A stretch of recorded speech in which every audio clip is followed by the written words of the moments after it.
Olá, gente, muito bom dia. Você que está acompanhando a programação do Diário da Manhã, a você ouvinte da Rádio Assembleia 96.9 FM em conexão com a Rádio Senado, a toda a turma boa que nos acompanha por meio das plataformas digitais, YouTube e demais redes sociais. Bom dia também a você telespectador da TV Assembleia, canal digital 9.2. Programa Diário da Manhã, já com tudo, com boas informações. Eu, Ronald II, com você, direto do Complexo de Comunicação da Assembleia Legislativa, nesta segunda-feira, dia 30 de junho de 2025. E olha, o programa de hoje traz uma pauta que eu diria mais do que importante, uma pauta necessária, que é a pauta do combate à violência sexual, né? O combate à violência sexual contra crianças e adolescentes, né, no Brasil. E no Maranhão, a gente sabe que essa pauta também é, inclusive, amparada por lei. Uma lei de autoria da deputada Janaína, que aposta no ambiente escolar como uma alternativa de combate ao problema.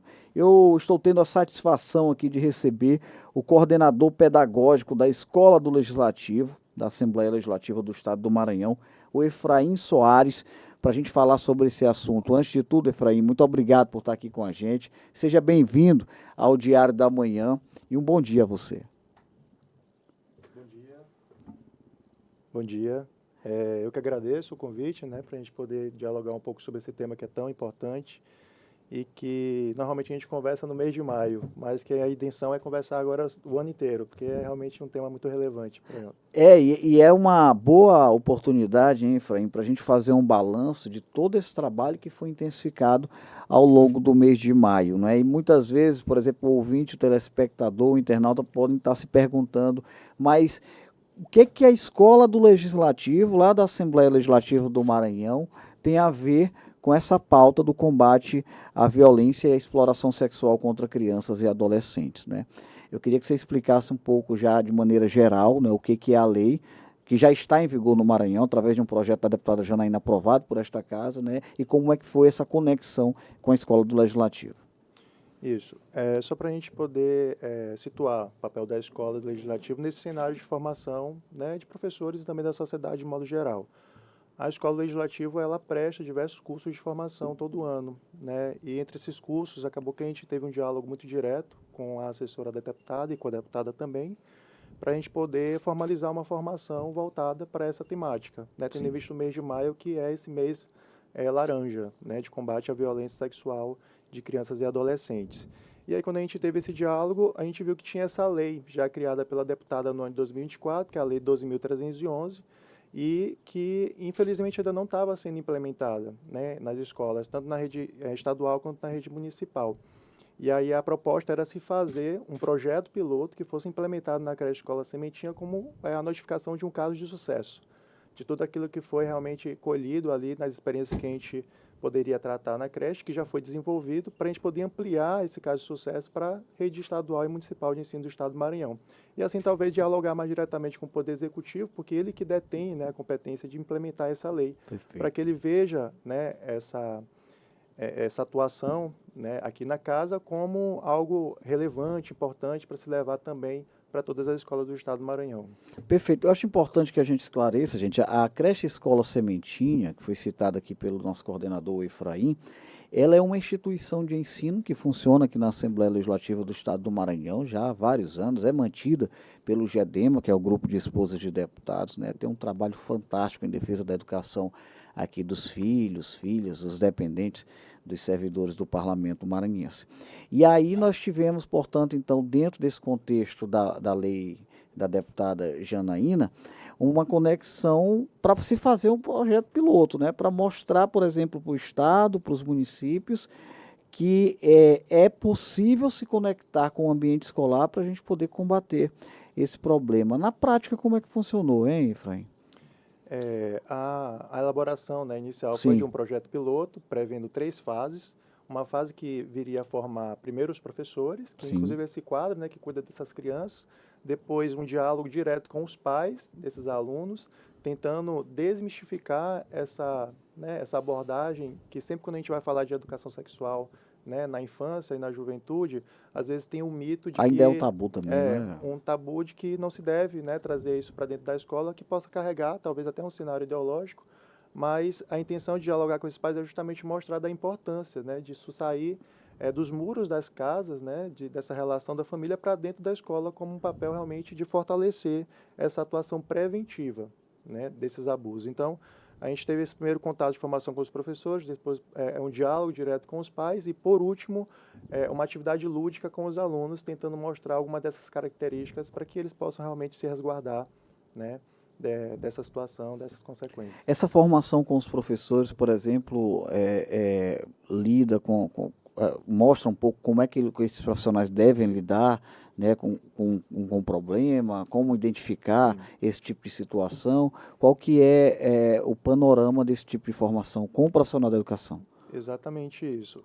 Porque, na verdade, o que a literatura hoje, a literatura científica tem notificado sobre esse fato, é que grande parte dos professores eles se sentem despreparados para poder atuar, ou mesmo identificar uma situação de abuso. Então, quando a gente tenta trazer essa formação para os professores, é de fato trazer subsídios ou mesmo ferramentas para que eles possam identificar de que forma eles possam, inclusive, falar para os órgãos, né, de assessoramento, como o Conselho Tutelar, onde eles podem procurar, né, esses órgãos, para poder fazer essas denúncias, ou meter um diálogo mais direto com a família, ou mesmo conversar com esse aluno de uma forma, né, que possa acolher esse aluno, porque na maior parte das vezes a gente vê que mais de 90% dos casos são subnotificados, ou mesmo as crianças elas não têm, na verdade, essa liberdade de ter uma conversa mais direta com o pai ou com o professor. Então, essa formação com os professores é justamente para abrir caminhos, né, possibilidades para que, de fato, eles consigam fazer esse diagnóstico, fazer essa ponte, né, entre as crianças, inclusive as famílias. É interessante, Efraim. Pô, a gente tem entrevistado, claro, alguns especialistas também aqui, além de você, neste assunto, e a gente tem ouvido muito de que aquela história que diz, olha, a maioria absoluta dos casos de violência acontecem no próprio ambiente familiar, né? E aí essas crianças, esses adolescentes, naturalmente apresentam, né, algumas características quando são vítimas desse tipo de abuso, não é isso, Efraim? Exatamente. Como eu falei, né, já tem muitos estudos que falam sobre isso, a literatura ampla que aborda sobre essa temática, e o que ela tem notificado é exatamente isso, é que tem sido cada vez mais recorrente se ter abusos nessa faixa etária, né, que vai de 0 a 13 anos. 0 a 13. 0 a 13 anos, E aí o que a gente percebe é que o número grande, né, de subnotificação, como eu falei. Sim. Essas crianças ainda não se sentem acolhidas para poder... Por quê? Porque muitas das vezes elas são descredibilizadas ou elas não são acreditadas pelos próprios genitores quando isso acontece no âmbito familiar. Então, eu acho que trazer essa realidade à tona, né, a partir desse conhecimento, desses dados que às vezes são chocantes, dá a possibilidade da gente caminhar para um outro cenário, um cenário mais positivo, de que é de resguardar, né, essa infância, porque quando uma criança passa por algum tipo de abuso, isso provoca um estrago muito grande na vida dessa criança, não só psicológico, mas também físico e outras características mais. E aí, obviamente, quando se fala entre 0 e 13 anos, é claro que a gente sabe que são faixas etárias que apresentam a devida vulnerabilidade, né? Sim. E aí é importante que os professores, né, que a rede de educação esteja atenta a esse tipo de problema, assim como a família. É por isso que o processo que vocês desenvolveram aqui dentro desse projeto inclui também uma programação com a família que nós tivemos, né? Exatamente. E foi muito importante ter esse diálogo direto com os pais para eles poderem perceber a seriedade, né, do tema e da necessidade, de fato, de se trabalhar essas questões no âmbito escolar, que vai para além de se ter essa questão ideológica ou qualquer outro, né, mito que se levante a respeito desse tema.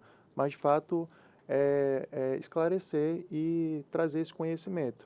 Eu queria pontuar que quando a gente fala Fica à né, vontade. de falar sobre isso no âmbito escolar, a gente precisa entender que isso é colocado, inclusive, por leis a nível federal, né? Inclusive, formuladas no âmbito do Congresso Nacional e, inclusive, colocadas no âmbito do currículo, né, da escola, porque a gente tem os parâmetros curriculares nacionais. Sim. E lá eles colocam como necessário trabalhar a educação sexual de forma transversal em relação a tudo que aquilo for feito né, no âmbito do currículo. Então, eu tenho lá a história, né, geografia, educação física, e todas as outras matérias, né, que às vezes são conhecimentos mais práticos. Os parâmetros eles colocam como necessário abordar essas questões que se passam, né, no meio dessas outras disciplinas, no sentido realmente de trazer esse conhecimento para dentro de todas essas disciplinas, sabe? Mostrar a importância que, né, isso tem no convívio das crianças e dos adolescentes.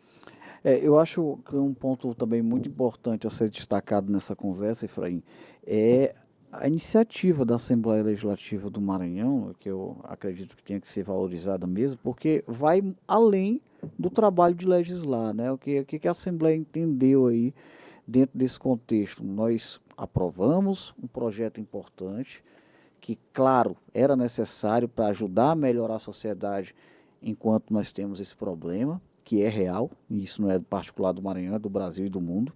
E aí nós fizemos a nossa parte, mas o projeto ali virou lei, mas não está tendo execução. E aí a Assembleia Legislativa, né, de uma maneira muito interessante, com a iniciativa do gabinete da deputada Janaína, dá as mãos à Escola do Legislativo e executa um projeto interno, porque aí nós temos a facilidade da existência da creche escola Sementinha. Né? Como é que você visualiza também essa iniciativa do Parlamento Maranhense de ir além dos muros do Palácio Manuel Beckmann? Exatamente. Tendo em vista que quando a Assembleia ela cria a lei, né, lá a ementa, o objetivo da lei é estabelecer diretrizes, né, instituir diretrizes que possam servir aí como uma prevenção, nortear Sim, a atuação desses professores. Mas quem vai, na verdade, trazer, né, a definição dessa regulamentação, as especificidades dela, de acordo, inclusive, com as próprias redes de ensino, é o executivo.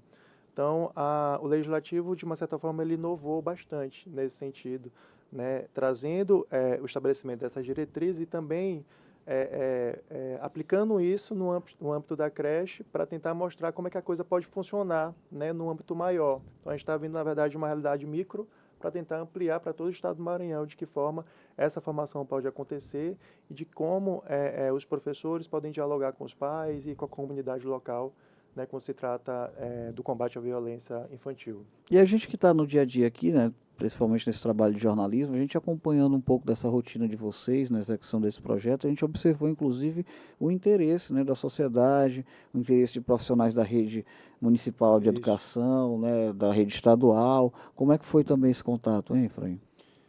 Foi muito bom. Isso foi a quarta fase do nosso projeto Sim, me piloto, fala um né? pouquinho. As três primeiras, como eu falei, foi a formação de professores, depois conversa com os pais e, por fim, o diálogo com as crianças.